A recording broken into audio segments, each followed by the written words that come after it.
पढ़ने सिखाया है, हमने उसको सब कुछ सिखाया है। मैं आपको इस मन से बताना चाहती हूँ, माननीय मुख्यमंत्री जी, आपको आदर्श कमजोर हो चुका है। इसीलिए जो आपके साथ में बैठते हैं, आप उनसे पूछ लीजिएगा। हमारी जनता रुपौली के 2000 ईस्वी में निर्दलीय से विधायक बना करके सदन भेजने का काम किया है, ना कि आपने हमको चूल्हा चौका से निकाल करके, घर से निकाल करके आज बोलने का जो मुझे सिखाया है, यह रुपौली के जनता ने सिखाया, आपने नहीं, आपने मुझे नहीं सिखाया है। जब इस तरह का जो आप भाषण देते हैं लोगों को, इसीलिए रुपौली के जनता समझ चुकी है आप कितना, आपका आदर्श कमजोर हो चुका है।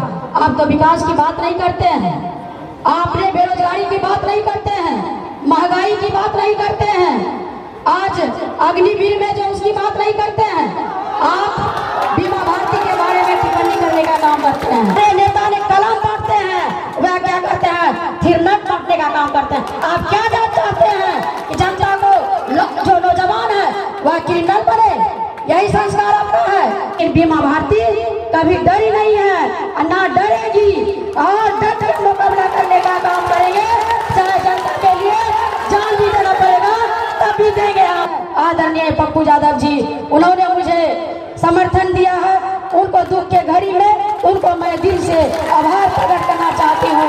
आपने मुझे इस दुख घड़ी में आपने साथ देने का काम किया, दिल से उनको धन्यवाद देती हूँ। Subscribe to our YouTube channel and press the bell icon to get the latest updates. आज जो यह परिस्थिति आई है, आज हमने न्याय के साथ खरा उतरने का काम किया। जो एक अति पिछड़ा के बेटी को जो सत्ता में रहने के बाद भी प्रताड़ित करने का काम किया, आज हमारे आदरणीय जो नेता राष्ट्रीय अध्यक्ष लालू प्रसाद यादव जी, जो हमारे पिता तुल है, और हमारे महागठबंधन के नेता ने मुझे लोकसभा का उम्मीदवार बना करके पूर्णिया का जनता का अदालत में भेजने का काम किया था। लेकिन हमारे जो भी कम समय होने के नाते जो हमारा जो छाप था वह लालटेन छाप था, लेकिन हमने जहां जाना चाहिए नहीं जा पाए, और फिर पुनः हमारे नेता ने मुझे महागठबंधन के उम्मीदवार बना करके आपके बीच भेजने का काम किया।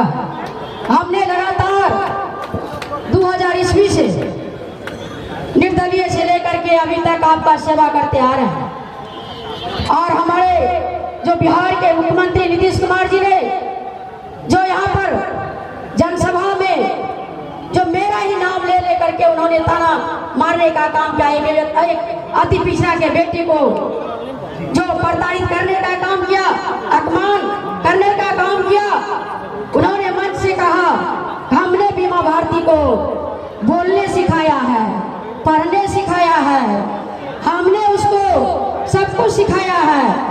मैं आपको इस मन से बताना चाहती हूँ, माननीय मुख्यमंत्री जी, आपको आदर्श कमजोर हो चुका है। इसीलिए जो आपके साथ में बैठते हैं, आप उनसे पूछ लीजिएगा।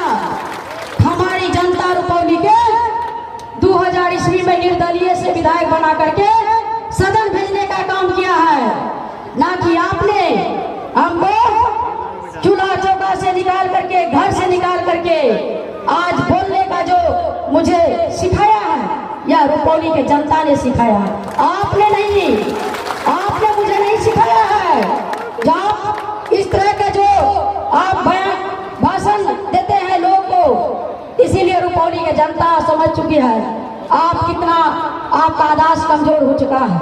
आप तो विकास की बात नहीं करते हैं, आपने बेरोजगारी की बात नहीं करते हैं, महंगाई की बात नहीं करते हैं, आज अग्निवीर में जो उसकी बात नहीं करते हैं, आप बीमा भारती के बारे में टिप्पणी करने का काम करते हैं। इसीलिए हमारे युवा का नेता आदरणीय जो तेजस्वी यादव जी है, जिन्होंने 17 महीना में नहीं काम वह 17 सालों में नहीं हुआ था, वह 17 महीनों में 5 लाख युवा को नौकरी देने का काम किया है। आज युवा का धड़कन आदरणीय तेजस्वी यादव जी है। और माननीय मुख्यमंत्री जी, आपको 2025 में आपको देखने के लिए मिलेगा, रुपौली से ही इतिहास रचा जाएगा 10 तारीख को, और रिजल्ट जो है 13 तारीख को आपको देखने के लिए मिलेगा, और 2025 का यहीं से आह्वान होगा। और हमारे भावी मुख्यमंत्री आदरणीय तेजस्वी यादव जी वो देखने का काम करेंगे, क्योंकि इन्होंने काम किया है। आपने तो अति पिछड़ा को सताने का काम कर रहा है। अभी भी हमारे जनता जो आ रहे थे, यहाँ के प्रशासन ने रोकने का काम किया, बैठाने का काम किया है। अभी भी उधर से इस सभा में नहीं आए हैं। कितना सताइएगा आपने, कितना पब्लिक को आप देख रहा है। पब्लिक समझ चुका है रुपौली की जनता ने। आप जगह जगह पर पुलिस लगा करके फील्ड में नहीं आने दे रहे हैं। आज हमारे जो व्यवसायी का हत्या हुआ, हमारे अवधेश मंडल, हमारे पति प्रमुख जो अवस्था में थे, जैसे ही सुना कि यहाँ पर हत्या हुआ है, उसी अवस्था में जाकर के मार्केट बंद करने का काम किया है। आज 2000 ईस्वी से हम लगातार यहाँ जनता का सेवा करते आ रहे हैं। किसी व्यवसायी का हत्या नहीं हुआ था, किसी मरवाड़ी का हत्या नहीं हुआ था। आज जब से जो निर्दलीय प्रत्याशी है, जो राइफल चमकाते हैं, जनता के बीच में बांटने का काम करते हैं, अभी हमारे नेता ने कलम बांटते हैं, वह क्या करते हैं, थिरनट बांटने का काम करते हैं। आप क्या चाहते हैं कि जनता को जो नौजवान है वह क्रिमिनल बने? यही संस्कार आपका है।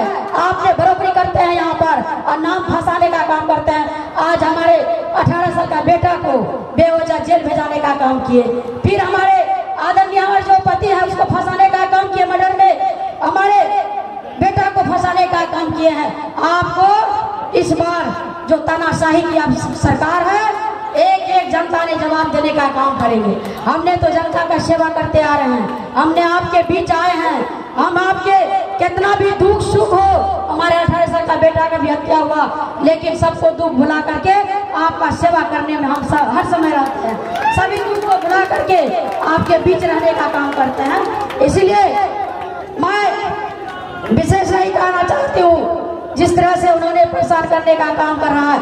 हमारे आदर जो पुलिस प्रशासन है, एसपी साहब से भी आग्रह करेंगे, हमारे आरजेडी के कार्यकर्ता को आपने क्यों फोन करके आपने धमकाने का काम करते हैं? एसपी साहब, आपसे भी हमारा आग्रह है कि आग्रह है कि हमारे कार्यकर्ता को आप ना डिस्टर्ब करें। हमारे कार्यकर्ता को दहशत में लाना चाहते हैं, लेकिन बीमा भारती कभी डरी नहीं है, ना डरेगी, और डट कर मुकाबला करने का काम करेंगे। चाहे जनता के लिए जान भी देना पड़ेगा तब भी देंगे हम। इसीलिए सरकार में दबाव आकर के आपको उम्मीदवार को जिताने के लिए आप हमारे आदमी को डिस्टर्ब करने का काम करते हैं। इसीलिए आपको मैं मन से आग्रह करना चाहती हूँ, आप ऐसे कतई ना करें। आप हमारे जनता को रोकने का काम किया है, इसीलिए एक एक वोट लालटेन छाप पर देने का काम करेंगे। हमारा छाप बीमा भारती का छाप लालटेन छाप है, और लालटेन हमारे जो छाप है लालटेन छाप है, 2 नंबर पर लालटेन छाप है। जहां भी आप लालटेन छाप देखेंगे वहां बटन दबाने का काम करेंगे। हमारे जितने भी मुसलमान समाज से हैं उनसे भी आग्रह करेंगे, जो संविधान पर खतरा है, जो आपने हमारे भाई ने बोला था चुनाव में संविधान पर खतरा हो गया। आज जो बैसाखी पर सरकार चल रही है केंद्र में, आप देखे होंगे नीतीश कुमार चाहे नहीं साथ देते, कांग्रेस की सरकार बनती, अपनी सरकार बनती, लेकिन यहाँ डबल इंजन की सरकार है, तब भी कोई भी विकास नहीं हो रहा, कोई भी मुद्दा की बात नहीं होती है। इसीलिए हमारे यहाँ के जो सांसद है आदरणीय पप्पू यादव जी, उन्होंने मुझे समर्थन दिया है। उनको दुख के घड़ी में उनको मैं दिल से आभार प्रकट करना चाहती हूँ। आपने मुझे इस दुख घड़ी में आपने साथ देने का काम किया, दिल से उनको धन्यवाद देती हूँ। जय हिंद, जय भारत।